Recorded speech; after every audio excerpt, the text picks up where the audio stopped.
Now, I know that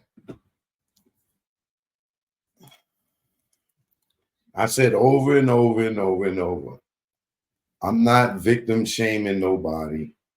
I just didn't believe Dawn's lawsuit. I felt like it was a little bit whitewashed, meaning that, uh, somebody took the black story and tried to say it in a white way, right? Because it didn't come off as a urban person would be telling the story, which is cool because, that's what you get lawyers and people for, to make it some sound proper, right? But through all the accusations and all the stuff that she witnessed after another with Cassie, all these beatings and him punching her in the stomach at the table. And my thing was, why did she stay there so long, right? Why did she stay there so long, right? And I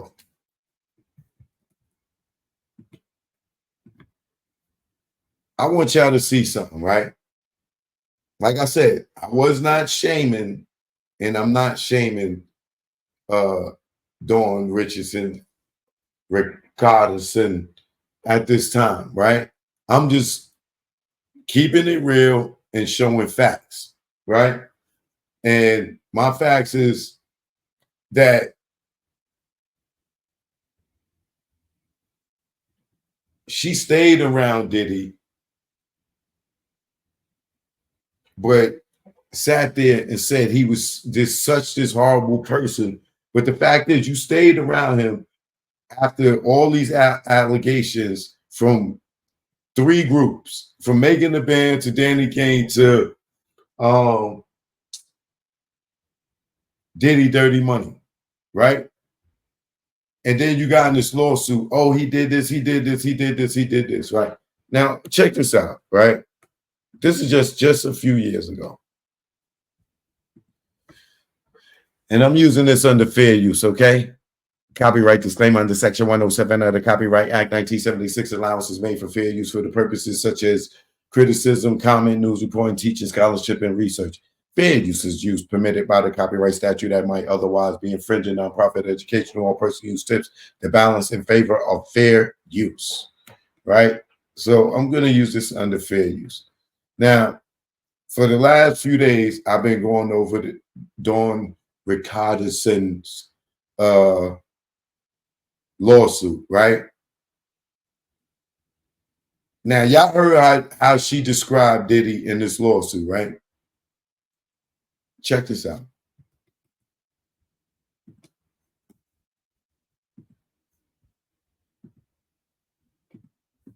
Absolutely. Yeah. Ever since you went independent, do you talk to Diddy? Not as often as I'd like, but that's the homie forever. Yeah. People will never understand that relationship. Like people didn't know that Puff had bought me out of a contract prior to even getting on the show. Really? So I had loyalty to that, and that's a respect that I understand that I loved my group, and I know that it wasn't I chose Puff over my group at the time. It was more of when someone does that, where I come from, you got to respect that on a large level. So I gave loyalty to him, and I think I'll never forget that. And my father and my mother, for what we gone through, we'll never forget that. And I think with all his crazy, I look at things like that as loyalty. So I was loyal to him, and I paid my dues back like a businesswoman should. Right. Until he said, okay, your dues are paid. And then I left. Not, I'm going to leave you after you did me something. And then just. And a solid and just say, oh, by the way, thank you for buying out my contract, but now I'm going to go over here. I just never said anything about I didn't know that. He bought that contract and out. I never told anybody. I took all the hate that came with it, that people thought I had didn't choose my group. I just took it. Because it's a loyalty thing for me. It's a respect. Absolutely. And I didn't want to get shelved. I didn't want to get financially and business wise. It just wasn't smart. Yeah. So I wanted to pay my dues. So I did. And I always respect him for that. Yeah. Wow, yeah. That's nice. What's the best advice he's ever given you? I'm sure there's a bunch. He don't give advice. Puff is smart. He does it in his actions.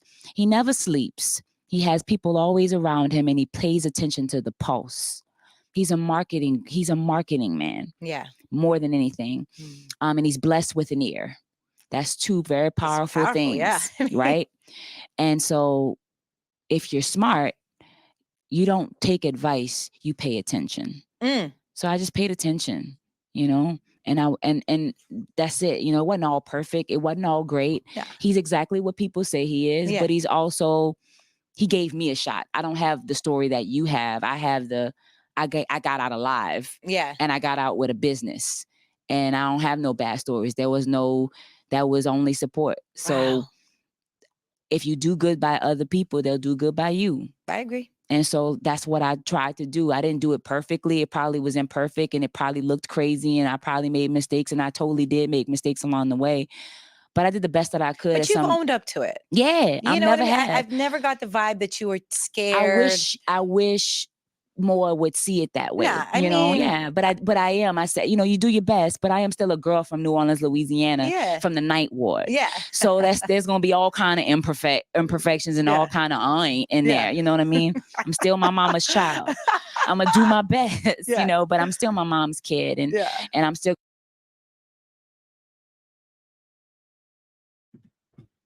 Bro.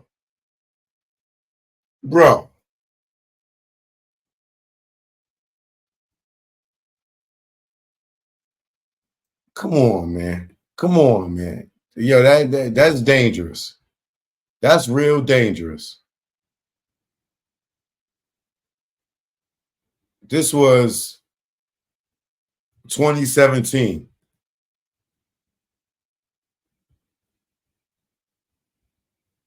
So way after everything. Like 2-3 years before the pandemic.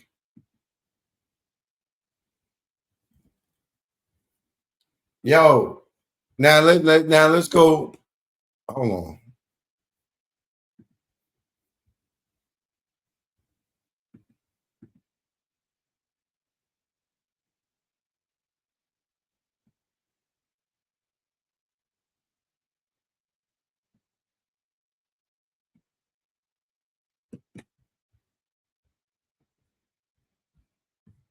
Now check this out. Let's go back to her lawsuit while we're here, right? Yo, this girl's scary, bro. She's scary.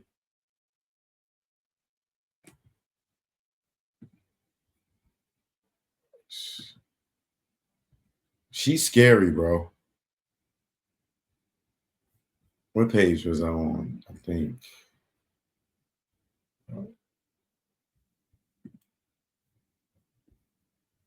Oh yeah, right here we were. Ciroc, Diddy Beats non-payment.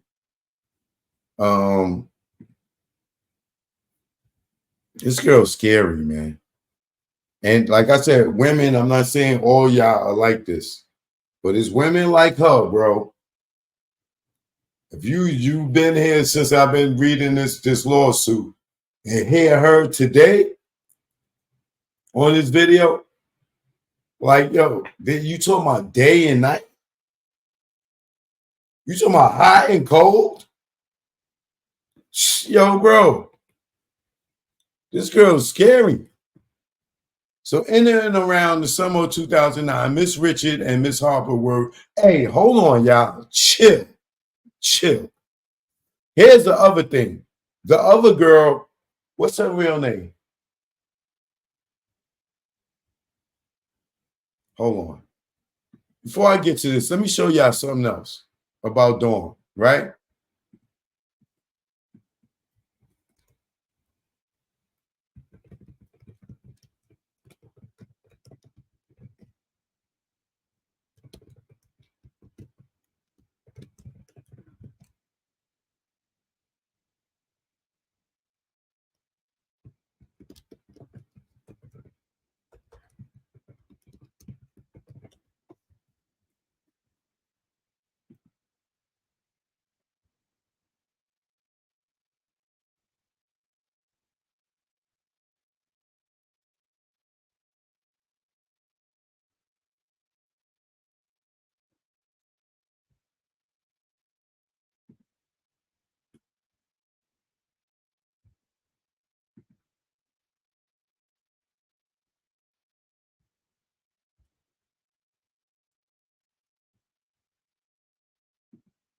Check this out, y'all.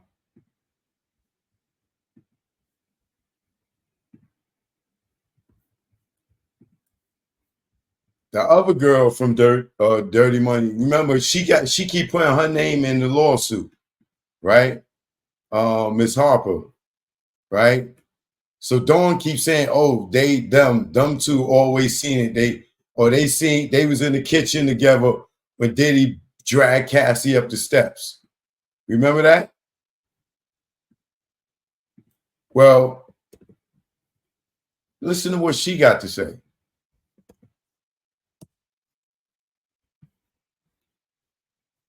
Kalina, that's her name. Kalina Harper.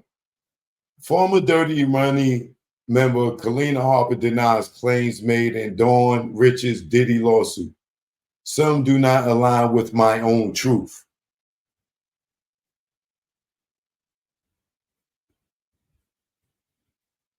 And this is what she says. Matter of fact, let me put it on the screen so y'all can see it yourselves. So you know it ain't no cap.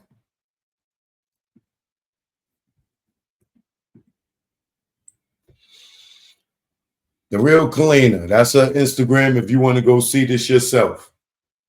I acknowledge the recent lawsuit filed by Dawn Richard, in which my name has been mentioned 33 times. While I fully respect Dawn's right to recount her experiences, I want to emphasize that her account reflects her personal perspective and should not be interpreted as a universal truth applicable to everyone involved. It is important to understand that while I was present in some of the same professional settings, I'm not going live with nobody right now. I'm sorry, homeboy. Many of the allegations and incidents described in this suit are not representative of my experiences, and some do not align with my own truths. Like, this girl is lying. She's cat. Tony and I have always conducted ourselves with the highest level of professionalism and integrity. We were not involved, nor we were aware of any behavior that could be considered abusive or unlawful. As this matter is now a part of an ongoing legal process, I will refrain from discussing any specific details further. My focus continues to be on my family, my music, and my work, which I pursue with the same dedication and positivity that have always guided me. I trust that the legal system will handle this case with the fairness and thoroughness it requires, and I support any process that seeks to uncover the truth. So, once again,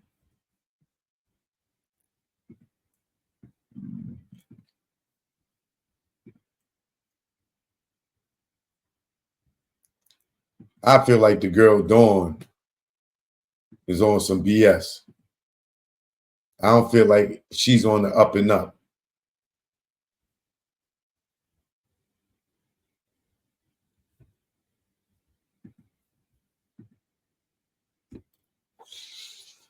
So in or around the summer of 2009, Miss Richard and Miss Harper were required by Mr. Combs to perform as a part of Diddy Dirty Money and attend numerous promotional events, including late or overnight parties, all of which were under contract between Mr. Combs and Ciroc Vodka, or between Mr. Combs and Diddy Beats, pursuant to the Bad Boy Interscope record deal.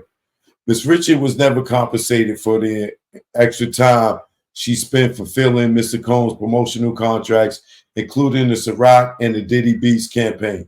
Now, did she say any of this to this girl when this girl asked her? Right? Diddy ain't owe her nothing, and he was such a, like, yo, bro. Mr. Combs did not compensate Miss Richard or Miss Harper for these appearances, other than just $5,000 each on a handful of occasions. Mr. Combs' ongoing explanation for the withholding compensation was that their appearances were a requirement for their tour. Additionally, Miss Richard was required to appear and to promote Diddy beats through the parties, albums, songs, and videos. Over time, Mr. Combs was paid 6.2, 6.25 million for 25 Ciroc shows that Miss Richard was required to attend. Following each show, Miss Richard and Miss Harper approached Mr. Combs to inquire about their insufficient and sporadic payments.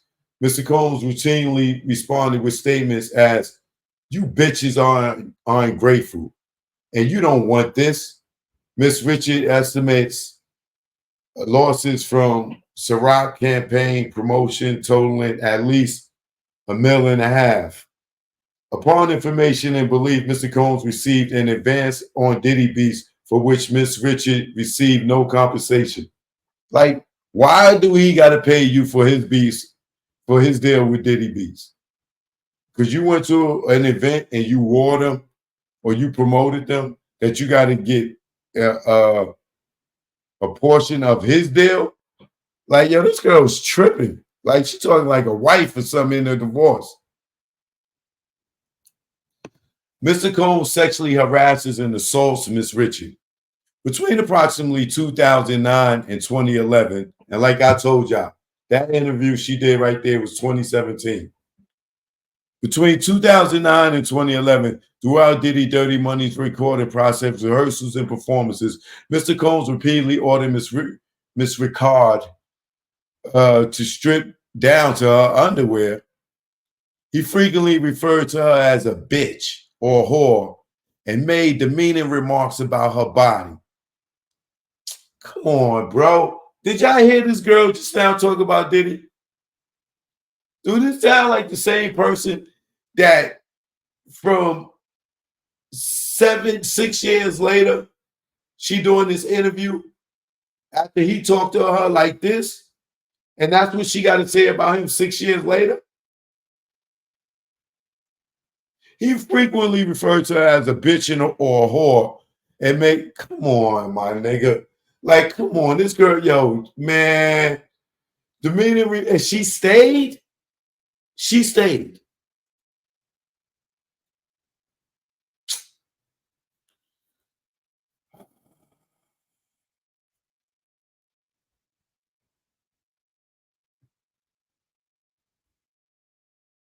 Alternately calling her lazy, fat, ugly, and skinny. So how could she be fat and skinny? How could she be fat and skinny, bro? Calling her lazy, fat, ugly, and skinny, particularly in front of his friends, producers, and bodyguards. Mr. Combs frequently held meetings with Miss Ricard, wearing only his underwear despite Miss Ricard's protests and repeated requests for him to put on clothing. In response, Mr. Combs called her a bitch and a whore and reminded her that she should be grateful for the opportunity to be here. Yo, bro. Yo, bro. Yo, bro. Dawn Ricard. Like, come on, man. Come on, Dawn. Is this the same girl? We still under fair use here, right? I gotta let TikTok hear this. Ever since you went independent, do you talk to Diddy? Not as often as I'd like, but that's the homie forever. Yeah. People will never understand that relationship. You know, like, people didn't know that Puff had bought me out of a contract prior to even getting on the show. Really? So I had loyalty to that, you know, and that's a respect that I understand that I loved my group, and I know that it wasn't I chose Puff over my group at the time. It was more of, when someone does that where I come from, you got to respect that on a large level. So I gave loyalty to him, and I think I'll never forget that. And my father and my mother, for what we gone through, we'll never forget that. And I think with all his crazy, I look at things like that as loyalty. So I was loyal to him, and I paid my dues back like a businesswoman should. Right. until he said, okay, your dues are paid. And then I left. Not, I'm going to leave you after you did me something. And then just, and a solid yes. and then say, oh, by the way, thank you for buying out my contract, but now I'm going to go over here. I just never said anything wow, I didn't know about he that. bought I kept, that contract and I out. never told anybody. I took all the hate that came with it, that people thought I had didn't choose my group. I just took it. Yeah. Because it's a loyalty thing for me. It's a respect. Absolutely. You know, and I didn't want to get shelved. I didn't want to get like financially and business wise. It just wasn't smart. Yeah. So I wanted to pay my dues. So I did. And I always respect him for that. Yeah. Yeah. Wow, that's nice. What's the best advice he's ever given you? He I'm don't sure there's a give- bunch. He don't give advice. Puff is smart. He does it in his actions. He never sleeps. He has people always around him and he pays attention to the pulse. He's a marketing man. Yeah. More than anything. And he's blessed with an ear. That's two very powerful things. Yeah. Right?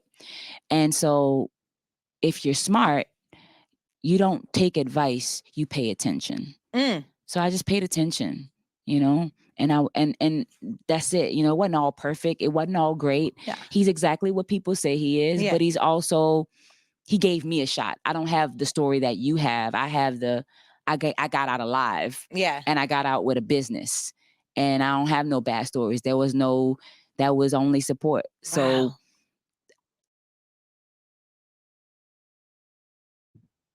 There was no bad stories. It was only support. Does that sound like the same person in this lawsuit, y'all?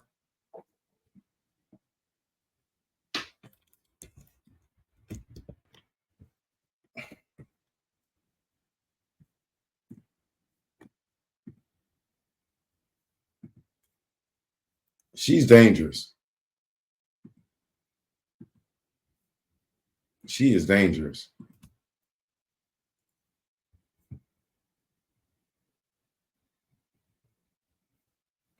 Often while they were recording in the studio, Mr. Cohn would hold parties where he would invite young men and women who were often scantily dressed and appeared underage to use drugs and engage in sex acts.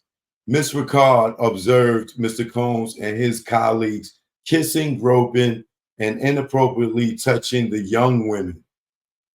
Upon information and belief, the participants often left the immediate area to have sex and returned shortly thereafter.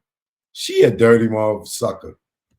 On numerous occasions, between approximately 2009 and 11, under the guise of preparing for performances, Mr. Combs will intrude into Miss Ricard's changing room at Daddy's house unannounced while Miss Ricard was undressed. Even though a female stylist was present and assistant, Miss Ricard with her wardrobe was present and assisting Miss Ricard with her wardrobe. Mr. Combs would grope Miss Ricard's body, including her bare buttocks and her chest area near her breast, with no legitimate purpose and without Miss Ricard's consent. Mr. Combs caressed her buttocks to show the stylist where he wanted her high-waisted pants positioned, and attempted to touch her breast, claiming to show the stylist where he wanted her bra straps to go. When Mr. Combs would enter the changing room, Miss Ricard would cover her chest with her hands to prevent Mr. Combs from seeing or touching her breast. When Mr. Combs would touch her body, Miss Ricard would attempt to swat his hands away and state, "Do not touch me." Mr. Combs frequently smacked Miss Ricard's buttocks, often commenting on her body, knowing that although she was too skinny, she had an ass.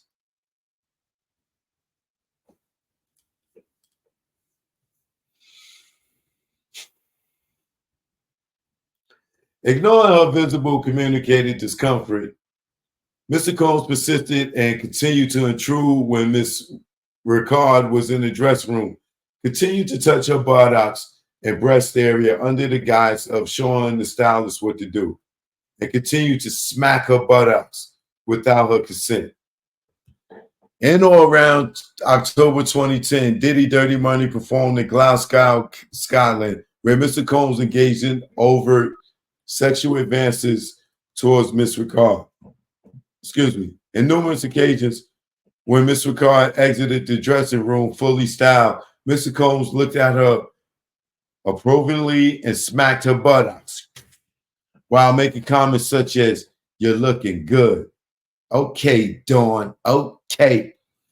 And I see what it is. I see what that is in a flirtatious tone. Each time Miss Ricard moved away and asked him not to touch her. But Mr. Combs disregarded her protest. On their last night in Glasgow, Miss Ricard witnessed Mr. Combs and several other males gangbanging.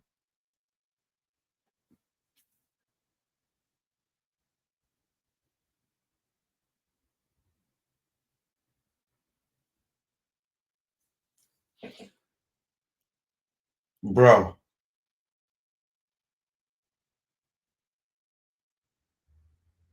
Bro.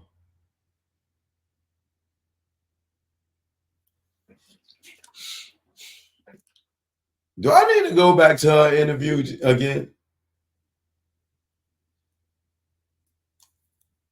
On their last night in Glasgow, Miss Richard, Miss Ricard, witnessed Mr. Combs and several other males gangbanging Mr. Combs' female assistant at the hotel pool.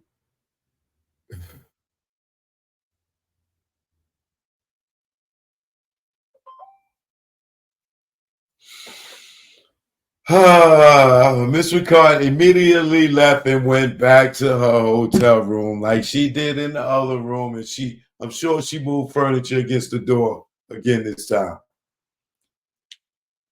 She never participated in nothing.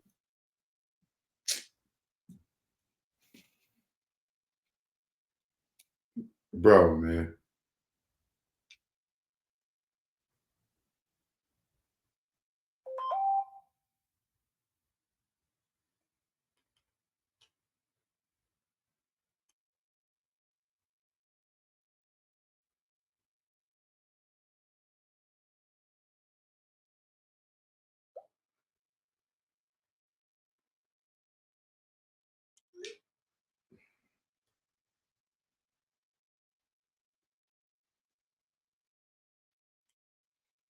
Man. On their flight back to the United States the next day, Miss Ricard asked Mr. Combs where his assistant was. Mr. Combs replied, "I don't give a fuck where that bitch is." Miss Ricard later learned that Mr. Combs had taken his assistant passport with him to the United States, leaving the assistant stranded in the United Kingdom. Oh my God. And you stayed working with this dude. Wow, okay. In Glasgow, Miss Harper confided in Miss Richard that her husband and manager, Tony Vick, was abusive. After especially severe after an especially severe assault, she confided in Miss Richard that she wanted to leave Mr. Vick, and Miss Ricard, helped her to plan her exit from the relationship. However, Miss Harper and Mr. Vick reconciled, and both Mr. Combs and Mr. Vick, who had a close relationship, learned of Miss Ricard's role in helping Miss Harper. She helps everybody, y'all. She tried to help Cassie. Now she tried to help this girl. But she don't never help herself get the hell out of here. Both Mr. Yo, this girl is a trip. Both Mr. Combs and Mr. Vick became noticeably distrustful of Miss Ricard with her exaggerated her fears of harm and reprisal. When Mr. Combs would require his Diddy Dirty Money bandmates to stay at his residence in Miami, Miss Ricard would barricade herself inside her room at night, placing heavy furniture against the door because she feared of being harmed in her sleep. Why stay there? Why would you stay there? Why would you stay there? If you that scared that you got to barricade yourself in this man's home, how do you barricade yourself in somebody else's home?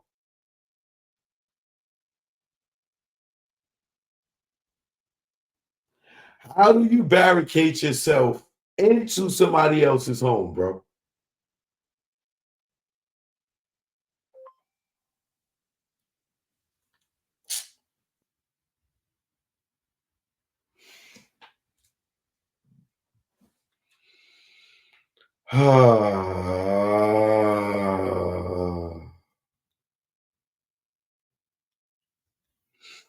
In or around late December 2010, Miss Ricard, Miss Harper, and Miss Ventura were in Mr. Combs' Los Angeles home when Mr. Combs stated, "I want to gift you fake titties for Christmas." Mr. Combs reached out and cut Miss Rich's breast without her permission and stated, "You're an A. I'm thinking a D." Miss Ricard reconciled in shock and left the room. Or recoiled the shock and left the room. She didn't go home. She just went back in the room and barricaded herself in again, right? Oh my God, bro.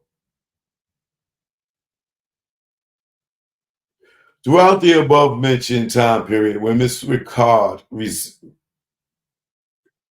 resisted Mr. Combs' advances, Mr. Combs retaliated by denying her singing parts in songs, removing her from songs, refusing to allow her to sing in performances, and turning her microphone off during performances. Yo, bro, did she say any of this 6 years later?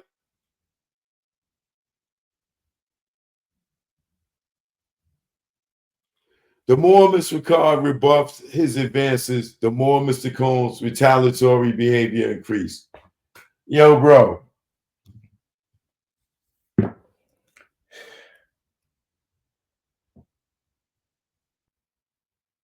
Hey, she said it ain't pronounced Richard. It's called Ricard. That's how she said it, brother.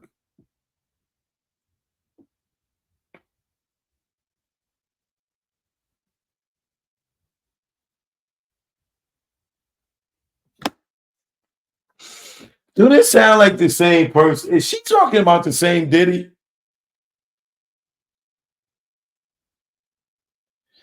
Mr. Combs assaults and falsely imprisons Miss Ricard. And or about December 2010, Diddy Dirty Money was preparing for an upcoming performance on Saturday Night Live. As usual, rehearsals lasted for days without the opportunity to eat or rest.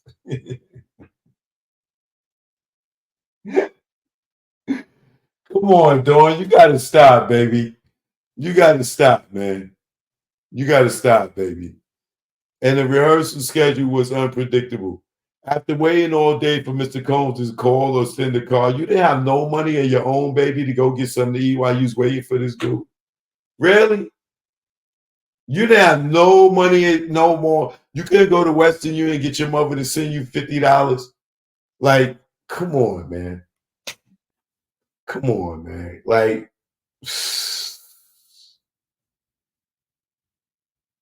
after waiting all day for Mr. Combs to call or send a car, Miss Ricard received a phone call from Mr. Combs demanding, "Where the fuck are you bitches? You bitches don't want this. Y'all don't deserve to have someone pick you up. Get a cab." Miss Ricard and Miss Harper immediately took a taxi to the SIR Studios. Shout out to SIR Studios, one of my favorite spots in New York. Studios in New York, anxious because Mr. Combs sounded enraged. Upon their arrival at SR's, Dawn, you're making me tired, girl. Upon their arrival at SIR Studios, Mr. Combs and Harpier were waiting for them in the lobby. Mr. Combs screamed obscenities at them. "Where the fuck were you bitches? You bitches don't want to win. You don't want this, right?"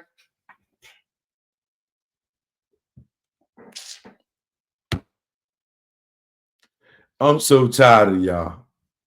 Miss Ricard noticed people in the lobby were reacting to Mr. Combs' tirade. Embarrassed, Miss Ricard asked Mr. Combs to stop swearing and calling them bitches in front of everyone. Mr. Combs' facial expression shifted as he stepped towards Miss Ricard, raised his arm, and swung his fist at her face, towards her face. Believing that Mr. Combs was going to hit her, Miss Ricard braced for impact. Before Mr. Combs could strike her, Mr. Combs' bodyguard grabbed her, escorted her out of the studio, and forced her into the Bad Boy Records Bentley that was parked outside. Miss Harper ran after Miss Ricard, and Mr. Combs' bodyguard closed and locked the Bentley doors with both women inside. Inside the vehicle, Miss Ricard realized there were no interior door handles.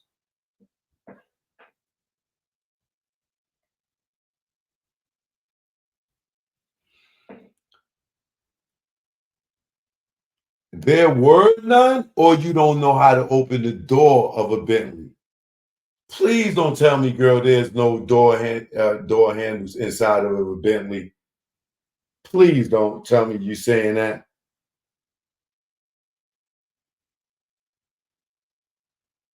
I'm not saying I own a Bentley, but I've been in quite a few. And I was able to get out. There are doors.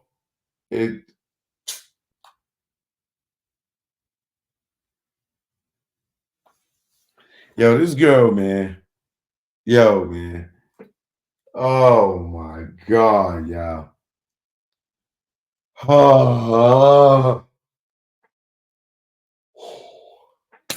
Dawn.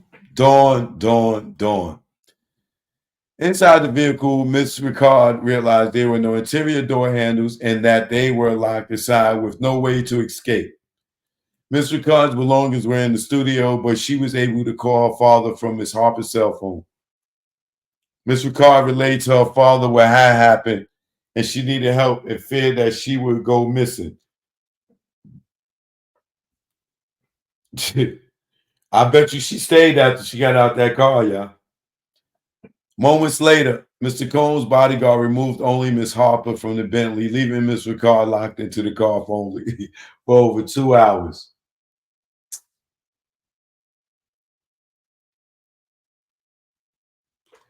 And I bet she stayed, y'all.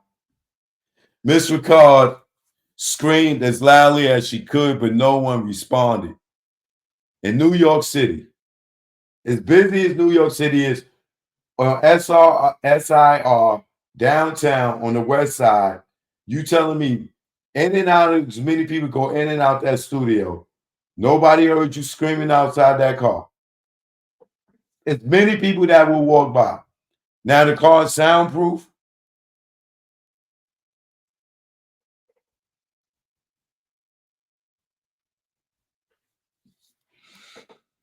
Oh my God, bro. It was late evening in the wintertime. The windows were heavily tinted and the interior of the car was dark except for faint interior lights. Miss Ricard's belongings and winter coat were in the studio. While the ignition was off and there was no heat. Yo, bro, you telling me you could the ignition's off and you couldn't open the car door? Dawn.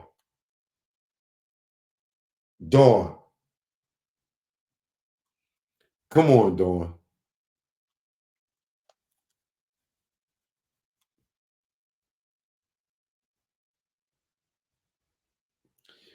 Miss Ricard's belongings and winter coat were in the studio.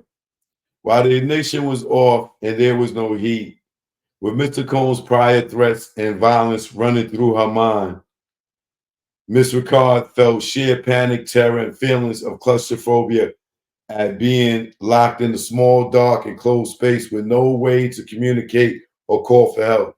She began to feel cold and fear for her life, not knowing when or if she would be released. Miss Ricard's father drove to New York from Baltimore and arrived at the studio approximately 2 hours later. You telling me her father drove a 3-hour drive in 2 hours? All right, I'm going to say he was speeding. Okay. Only after her father arrived and demanded to see her did Mr. Pierre order Mr. Combs' bodyguard to release Miss. So the car is parked in front of the studio.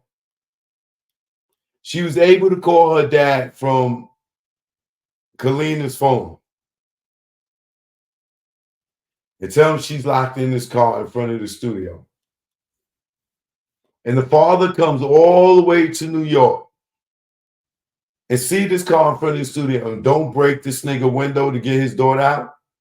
He goes in there and talks to them. Okay. Only after her father arrived and demanded to see her did Harve Pierre order Mr. Combs' bodyguard to release Miss Ricard from the vehicle. Mr. Pierre ushered Miss Ricard's father between several rooms at SNR Studios, where he waited for approximately 2 hours before being able to confront Mr. Combs. Once Miss Ricard's father expressed that he intended to contact the police, Mr. Combs warned him to think about your family and think about your daughter's career. Her father appeared visibly frightened by Mr. Combs' threats and actions, which in turn made Miss Ricard feel terrified for herself and her family's safety. The next night, Dirty Morning performed on SNL. Mr. Combs subsequently called Miss Ricard, complimented her performance, and concluded with the threat: "You don't call your dad unless you're in the hospital." So after he locked her in the car, y'all, for 2 hours and drove, her father drove for 2 hours, bro, to get her out this locked car.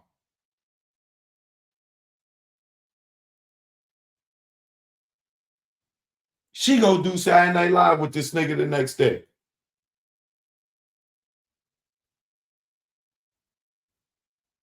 You serious?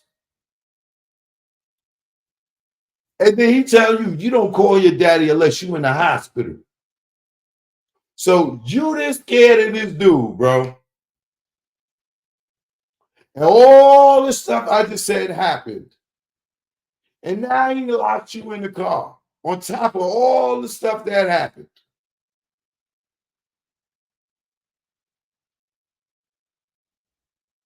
And you go work with this nigga the next day?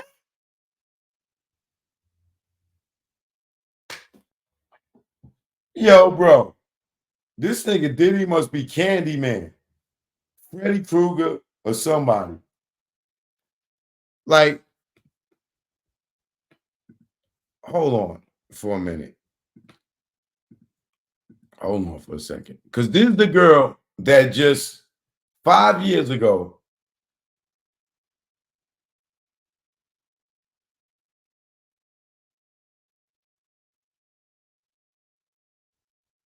make it 7 years ago. But 7 years after this incident, she got locked in this car, right? This is the same girl, y'all. If you do good by other people, they'll do good by you. I agree. And so that's what I tried to do. I didn't do it perfectly. It probably was imperfect and it probably looked crazy and I probably made mistakes and I totally did make mistakes. I got out alive. Yeah. And I got out with a contract. Wow. Prior to even, we're just shaking things up. You know, we need to have tunnel vision on that. I think there's a lot of things going on. Talk to Diddy? Ever since you went independent, do you talk to Diddy? Not as often as I'd like, but ever since you went independent, do you talk to Diddy? Not as often as I'd like, but that's the homie forever. Yeah. People will never understand that relationship. You know, like people didn't know that Puff had bought me out of a contract prior to even getting on the show. Really? So I had loyalty to that, you know, and that's a respect that I understand that I loved my group and I know that it wasn't I chose Puff over my group at the time. It was more of when someone does that where I come from, you got to respect that on a large level. So I gave loyalty to him. And I think I'll never forget that. And my father and my mother for what we gone through, we'll never forget that. And I think with all his crazy, I look at things like that as loyalty. So I was loyal to him and I paid my dues back like a businesswoman should. Right. until he said, okay, your dues are paid. And then I left. Not, I'm going to leave you after you did me something. And then just, and a solid yes. and they say, oh, by the way, thank you for buying out my contract, but now I'm going to go over here. I just never said anything wow, I didn't know about he that. bought that contract and out. I never told anybody. I took all the hate that came with it, that people thought I had didn't choose my group. I just took it. Yeah. Because it's a loyalty thing for me. It's a respect. Absolutely. You know, and I didn't want to get shelved. I didn't want to get like financially and business wise. It just wasn't smart. Yeah. So I wanted to pay my dues. So I did. And I always respect him for that. Yeah. Yeah. Wow, that's nice. What's the best advice he's ever given you? He I'm don't sure there's give- a bunch. He don't give advice. Puff is smart. He does it in his actions. He never sleeps. He has people always around him and he pays attention to the pulse. He's a marketing man. Yeah. More than anything. And he's blessed with an ear. That's two very powerful things. Yeah. Right? And so if you're smart, you don't take advice, you pay attention. So I just paid attention, you know, and that's it. You know, it wasn't all perfect. It wasn't all great. Yeah. He's exactly what people say he is, but he's also, he gave me a shot. I don't have the story that you have. I have I got out alive. Yeah. And I got out with a business. And I don't have no bad stories. That was only support. So wow.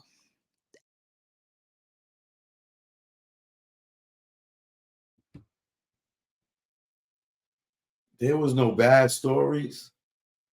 What was I just reading, y'all? There was no bad stories, y'all.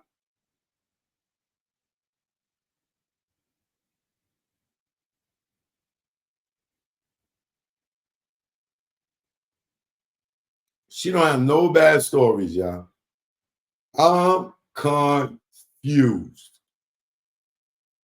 I'm confused.